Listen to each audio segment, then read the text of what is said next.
मैं Jitendra Singh, Pascal civil services में आप सभी का स्वागत है। आज जो है हम लोग उत्तर वैदिक काल का आर्थिक जीवन आज हम लोग को पढ़ना है। उत्तर वैदिक काल, इसका जो है आज हम लोग को पढ़ना है आर्थिक जीवन। ये हम लोग की यानी कि आज पढ़ाई करना है। तो ध्यान रखिएगा कि उत्तर वैदिक काल में आर्यों का प्रमुख व्यवसाय जो था वह कृषि हो गया। उत्तर वैदिक काल में आर्यों का प्रमुख व्यवसाय कृषि था। अथर्ववेद के अनुसार सबसे पहले पृथ्वैन ने हल एवं कृषि को जन्म दिया, क्योंकि इनका जब व्यवसाय जो है कृषि था तो इसकी विवरण कहीं ना कहीं तो हम लोग को मिलना चाहिए। तो देखा गया है कि अथर्ववेद में सबसे पहले यह बात जो है कहा गया है कि पृथ्वैन ने हल एवं कृषि को जन्म दिया।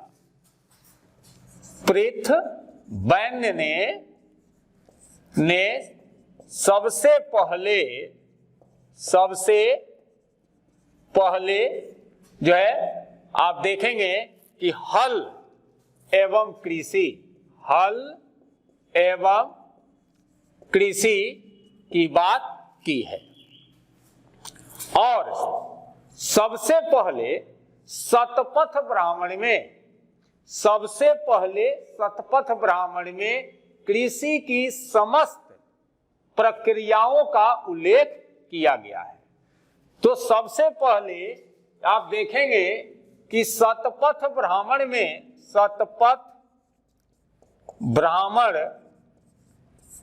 जो है कृषि की सभी प्रक्रियाओं का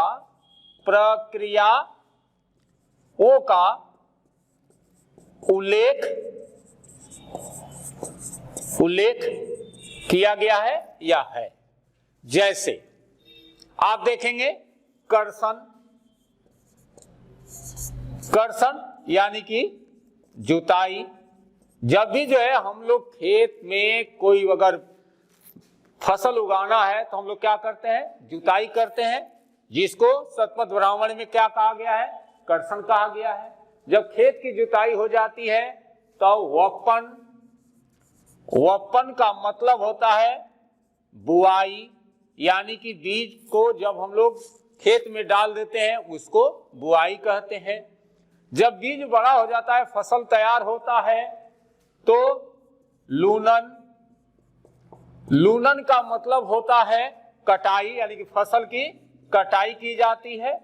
और जब फसल काट लिया जाता है तो उससे यानी कि जो अन्न है उसको निकाला जाता है, जिसको कि मड़ाई कहा जाता है। तो अथर्ववेद में इसके लिए मर्सन शब्द का प्रयोग किया गया है। मर्सन यानी कि मड़ाई, ठीक है। ये जो है यानी कि कृषि के समस्त जो प्रक्रिया है उसका उल्लेख शतपथ ब्राह्मण में किया गया है सबसे पहले। और उसमें कहा गया है कि कर्षण, वपन, लूनन और मर्सन। कर्षण यानी कि जुताई, वपन यानी कि बुआई, लूनन यानी कटाई, मर्सन यानी कि मड़ाई।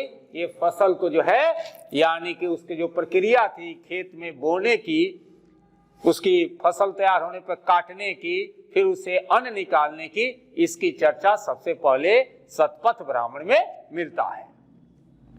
अब देखिएगा कि एक और किताब है काठक संहिता।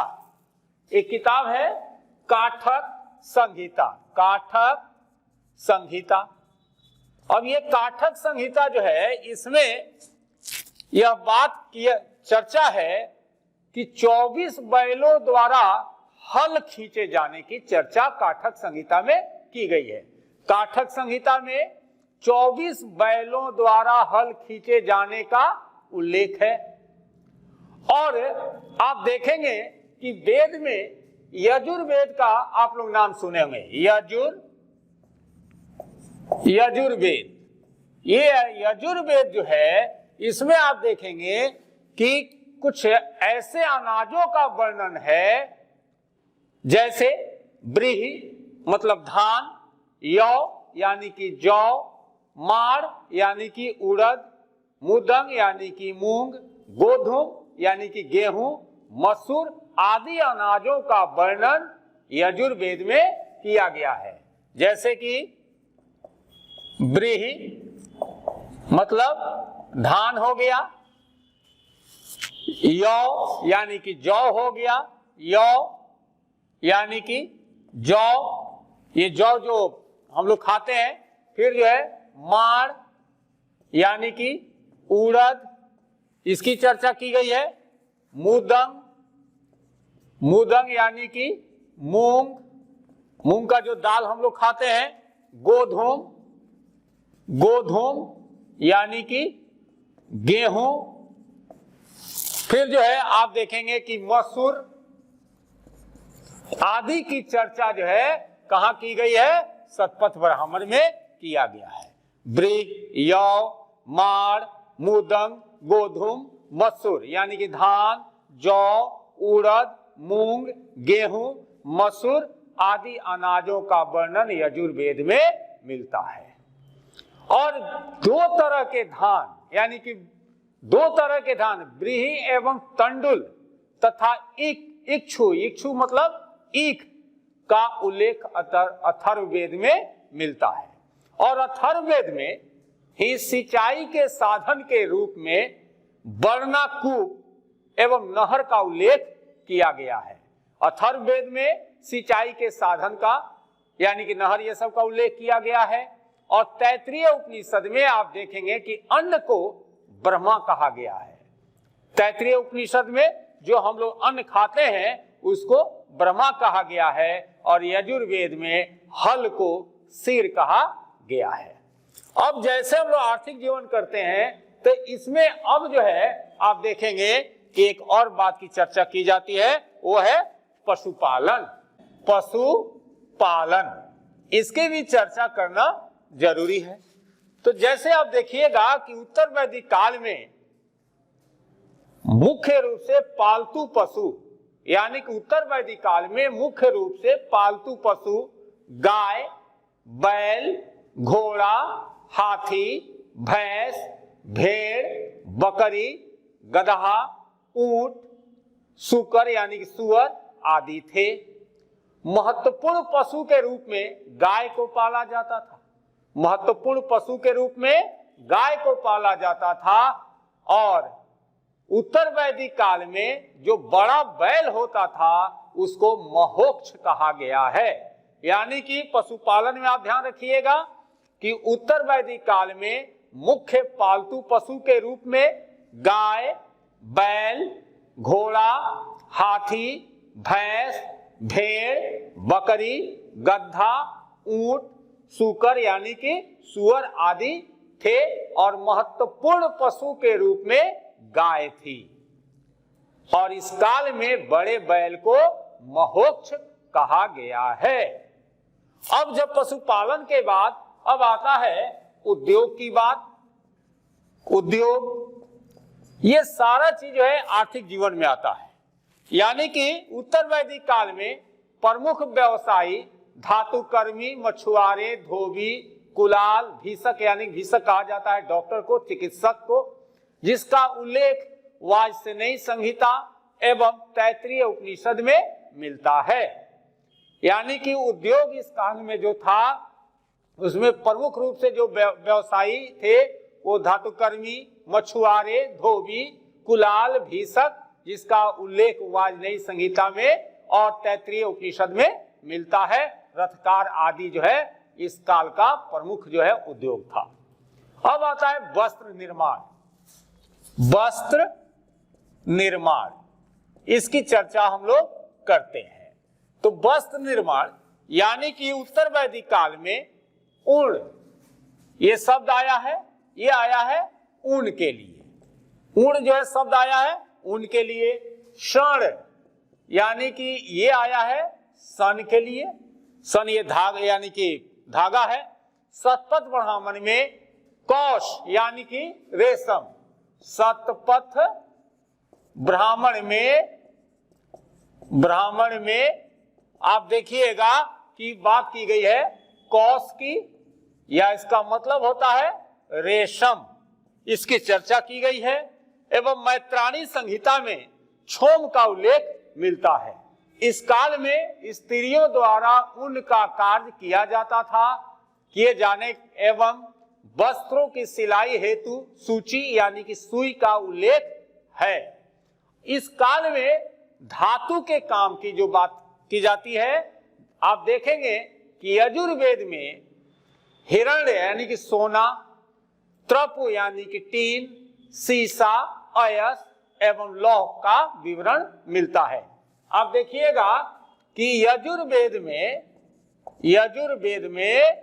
आप ध्यान रखिएगा कि जैसे हिरण्य यानी कि गोल्ड, सोना, इसकी बात की गई है। फिर जो है त्रपु का मतलब होता है टीन, इसकी बात की गई है। टीन इसकी बात की गई है। फिर जो है सीसा, अयस, ये जो है या लौह, इन सब का जो है विवरण मिलता है। चांदी का उल्लेख अथर्ववेद में मिलता है। अथर्ववेद में जो है, अथर्ववेद में क्या चीज का मिलता है? चांदी का उल्लेख अथर्ववेद में मिलता है। अथर्ववेद में चांदी का उल्लेख मिलता है। और आप देखेंगे कि सोने और चांदी से उत्तर वैदिक काल में अनेक प्रकार के आभूषण बनाए जाते थे। उत्तर वैदिक काल में लोहे को श्याम अयस एवं कृष्ण अयस कहा गया है। उत्तर वैदिक काल में लोहे को श्याम अयस एवं कृष्ण अयस कहा गया है। भारत में लोहे के प्रयोग का जो साक्ष्य मिला है वो करीब 800 ईस्वी पूर्व में पश्चिमी उत्तर प्रदेश में तीरों के फलक एवं भालों के फलक के रूप में मिले हैं, जो कि लोहे से बने हुए थे। इस काल में कभार शब्द लोहार के लिए प्रयोग किया गया है। अथर्ववेद में तक्षा शब्द का भी उल्लेख बढ़ई के लिए हुआ है। यजुर्वेद में कैवर्त शब्द मछुआरे के लिए आया है। कुलाल शब्द कुंभकार के लिए आया है। इस काल में 4 प्रकार के बर्तन व मृदभांड से आज परिचित थे, जो कि काले व लाल मृदभांड, काले और लाल मृदभांड, काले भांड, चित्रित धूसर भांड एवं लाल भांड सर्वाधिक महत्वपूर्ण थे। यानी कि ये आर्थिक जीवन का पहलू था। अब हम लोग जो है इसका थोड़ा सा बात करते हैं व्यापार पर। व्यापार, इस समय का व्यापार का जो है विवरण कहां मिलता है? तो आप देखिएगा उत्तर वैदिक काल में ऐत्रेय ब्राह्मण में एक शब्द आया है श्रेणी, एवं वाजनेयी संहिता में एक शब्द आया है गण व गणपति। ये शब्द का प्रयोग संभवतः व्यावसायिक संगठनों के लिए किया गया है।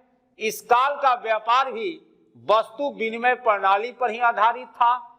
व्यापार प्रपन्न द्वारा संपन्न होता था, जिसमें लेन देन का माध्यम गाय एवं निश को बनाया जाता था। इस समय तौल के रूप में शतमान, क्रिशल आदि का वर्णन मिलता है। इस समय तौल के रूप में शतमान, क्रिशल आदि का वर्णन मिलता है। हम लोग जो है अब ये जो हम लोग आर्थिक का बात की है, इसको आप देखिएगा कि इससे क्वेश्चन आपको नहीं छूटेंगे। अगर आप इसको अच्छा से देखते हैं और कॉपी पर लिख लेते हैं तो ये क्वेश्चन नहीं छूटेगा। आप इसको अच्छा से करें। जय हिंद, जय भारत।